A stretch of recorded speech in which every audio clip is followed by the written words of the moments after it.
Hello everyone, আমরা class 9 এর অনুশীলনী R1 এর মধ্যে এখন করব 4 নম্বর কোশ্চেনটা।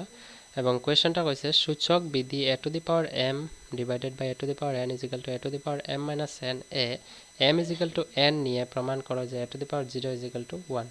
তো কোশ্চেনটা একদম সহজ।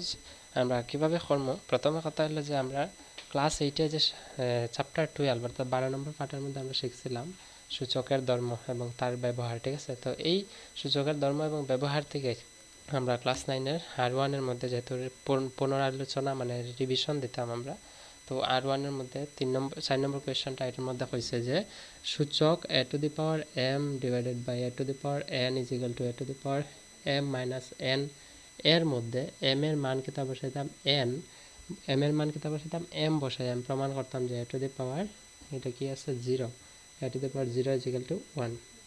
তো একদম সহজ, দেখো আমি করি। প্রথমে আমরা a to the power m এবং a to the power n রে আমরা এইভাবে লিখতে পারি a to the power m by a to the power n সমান কথা লেখা এবং is equal to a to the power কিতা আছে m মাইনাস n। এখন আমরা আবার কি ইমপ্লাইজ দিমু কেন, কারণ এটা যেহেতু একটা সমীকরণ সমান আছে তো সমীকরণ আমরা এই করতে লাগবে।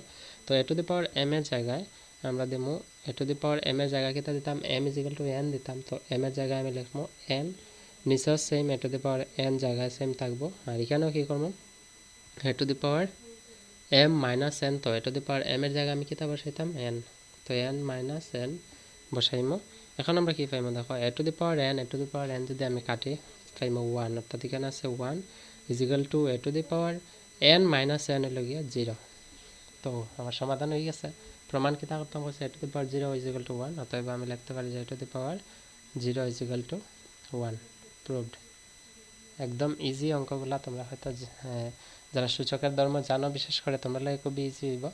সো এটা হচ্ছে আমার question number 4 solution. Question number 5 ডেসক্রিপশনে তোমরা লিঙ্ক পাইবা। So see in the next video, by.